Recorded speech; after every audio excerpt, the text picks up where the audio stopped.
So happy Monday, April 5th. Good gracious, time is flying. So we're 5 days into April. Just a reminder for everybody, especially those of us that are here live, tomorrow and Thursday, no it's asynchronous, no live classes. So if you normally come to school, don't come on Tuesday, don't come on Thursday. It's all testing. They're doing the STAR test. And maybe there are a few juniors that need to make up the STAR test that have to take it again. But if you know you're not testing, don't come to campus tomorrow or Thursday. So keep that in mind. Today we'll focus on reading and imagination. We do that a lot, don't we? And there's a reason we do it. It's a skill like any others, and we built it. So today we're gonna learn to read through technical vocabulary, and I'm changing this from my morning classes. I had several students tell me, which is another great reason to have live students, like, oh, the second part that we were supposed to read on our own, I had a really hard time with that. I kind of checked out, and I sort of read through it, but I didn't really get it. So we're going to focus on technical academic vocabulary that sometimes makes us shut down instead of keep going, because we got to learn how to work through that, even if we don't know all those big sciencey words. So keep that in mind.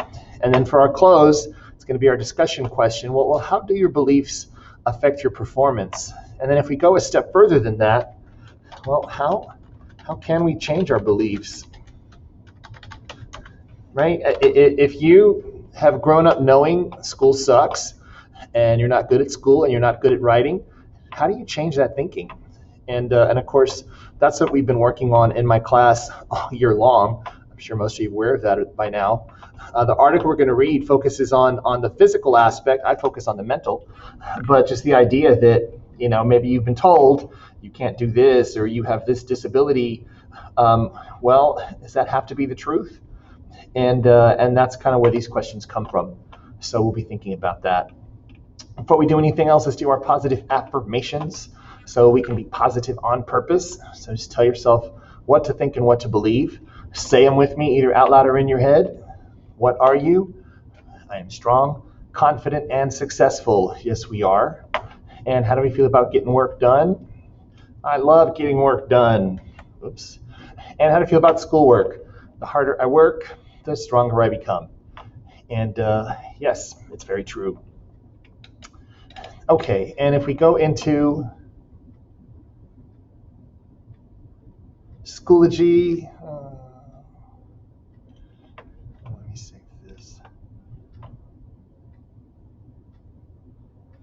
This is the work for tomorrow. So tomorrow we will have no Zoom. It's just going to be a video, which I was working on during lunch. So we'll see that for tomorrow. You'll see that. Be sure and go in, watch the video, and answer the discussion question for attendance. For those of us that are STAR testing, I've sent you emails with this. There's only a few of us. I think I literally have 5 or 6 students that are STAR testing. You should have got emails from me in the past, but here's one more chance if you want to practice. This is to use the testing program you're going to be using tomorrow or Thursday if you're testing. And if you want a little more practice, you can take these quizzes on Socrative so that you can see how you do and see if you need to make changes in the way you test, because it'll tell you immediately if you made mistakes. And you click here to go to Socrative, click here for the readings. Here's the room numbers in Socrative depending on what quiz you're going to take. And you can practice that and message me if you're not sure what to do or need any help. But for today's work, there's that question. After reading the article, how do you think your beliefs can affect your performance? And then I take it one further, saying, well, how do you change those beliefs? So if you click, that's the wrong thing. So click on this, click on the top one, and click here. You can open up your own copy of the document and read along, and then people live, they've got their paper copy there. And we're going to read the first half together. The second half you'll be reading on your own. But I want us to call attention to, like I said, the scientific talk. And I'm going to jump down to the later pages, and that's a part where I usually have you read on your own. And they're talking about how people look at statistics and averages and they decide, oh, you fit into this category, and therefore you're going to be this kind of person when you grow up. And people believe that like it's the truth, right? Maybe you've been told, oh, you're going to struggle with this, or you may have a learning disability, you have dyslexia, you have ADHD. And because you're told that, I think a lot of times it affects what we do. Are we going to try or not going to try? And this guy is a psychologist. He starts using all these scientific kind of terms. And if you look here, like on this last page, human development is, what the hell's that? And what the hell's that? I don't know. And what are these? What's epigenetics? Hypotonia. And what I've told students to do in the past is to, this is a science article, right? Science and psychology kind of thinking. You want to be able to just kind of, instead of saying blah, you could say science.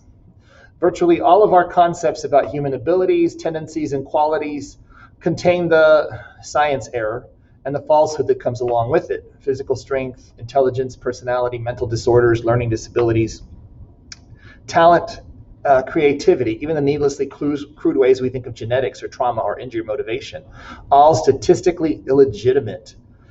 And like I said, he uses more science terms here. The vast majority of psychological scientific methods that give us such concepts, psychometrics, randomized trials, mediation, standardized testing. Once again, do I know this word? Maybe not, right? But if you don't know the word and you get stuck on it, it's going to be hard to pay attention to anything else. So like I was saying, when you have words like this, or idiographic or epigenetic, if you just think science and then keep focusing and keep reading, you're going to be able to understand overall what's going on. So that habit, it's kind of like saying blah and just understanding, they're talking about science here. Some of us would read a word like this and then we're stuck. We have trouble going on. And the thing to do is, once again, blah, science, keep reading and understanding, because even if you don't know these two words, you know pretty much all of these, right? And that's the thing. Don't stop because of one or two words. Keep going, keep focusing, and you'll continue to get a grasp of it. And if you read around those words, like this one, you'll be able to figure it out just by how it's used, instead of going, I don't know that, and quitting, which is what some of us do without even meaning to do it on purpose. So I hope that got you thinking about it, because about here is where I'm going to say, okay, I'll take over and read on your own. And I want you to read through those terms, just go over them, think science, think blah, and understand what he's saying there. All right, so let's go ahead and get to reading. Go ahead and open up your own copy. You should be able to, like I said, open up that PDF, and it'll look like this. I'll read the first 2 pages. Y'all will read the last page. And once that word you don't know, science, skip it, blah, and work through it.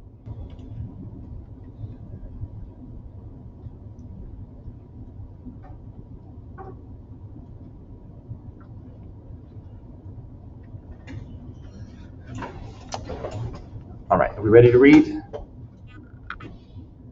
got yours? Good, okay. All right, so how my son's black belt reveals the biggest scientific error and why everything we know may be wrong.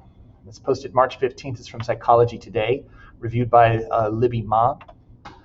After an 11-year effort, my 15-year-old son earned his black belt in mixed martial arts yesterday. So 11 years, he's 15. So this kid started when he was 4 years old. It's interesting. My wife and I are so very proud of him. In his 5-month-long black belt exam, he showed his amazing strength, flexibility, and skill, and even more his persistence and heart. He also revealed the biggest scientific error at loose in the world today.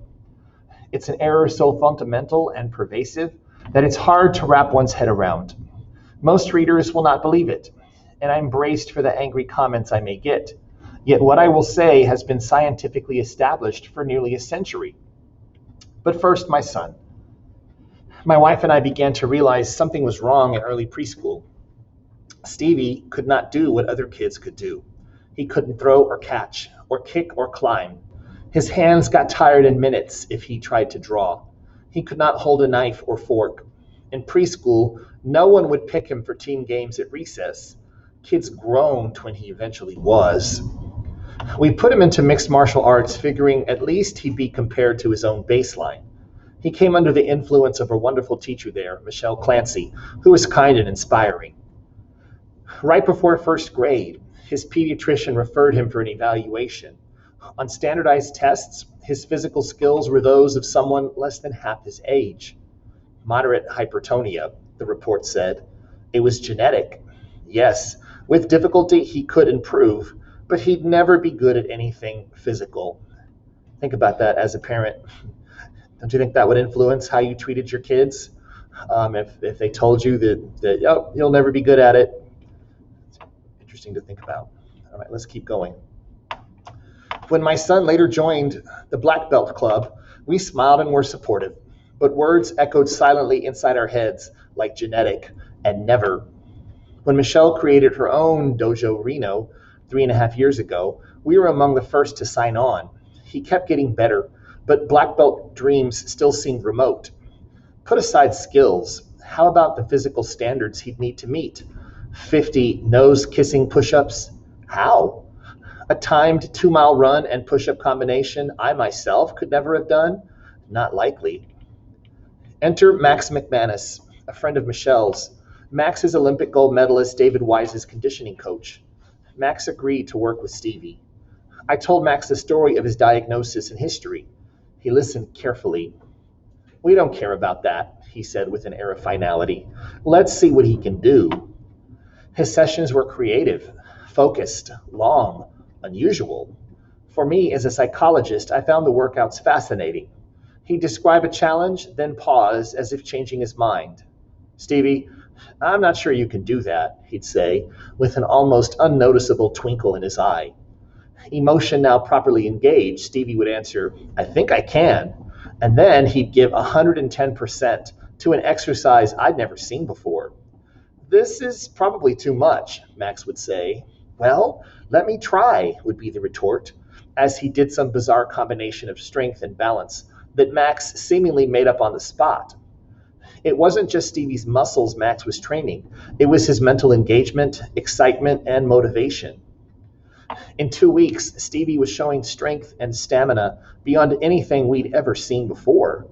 His adolescent growth spurt hit, and a cycle of self-confidence and barrier-busting efforts set in. Now, years later, he's done those push-ups, made those runs, and passed that months-long set of qualifying exams. Now, years later, his speed, kicking, and punching strength are almost frightening. And as of that fine day called yesterday, our sweet little boy, now grown up, has a black belt in mixed martial arts. We are so very proud of him. Here is the error. Since 1931, when it was first proven in physics, we've known you cannot properly predict the trajectory of an individual on the basis of averages and variations within a group of individuals. It's mathematically illegitimate, except under a few extraordinary circumstances that apply to no living things. Indeed, they apply to a very small list of inanimate things, like a few noble basses. So if you think about, stop here and think for a second, right? The way they categorize people, they give you a test to see how smart you supposedly are, and then they tell you where you fit. And like it says here, man, you can't base on averages and say this person's going to be this way. He's saying that's completely wrong. The proof is called blah, blah, science, right? Go ahead and continue reading on your own. The big sciencey words, just say blah and say sciencey in your mind, and finish reading. And talk about and think about, once again, how we stop ourselves, stop our kids from doing our best and possibly being much better than the average tells us we could be. All right, I'll quit talking. Y'all finish reading and answering the discussion, and we'll talk about it later.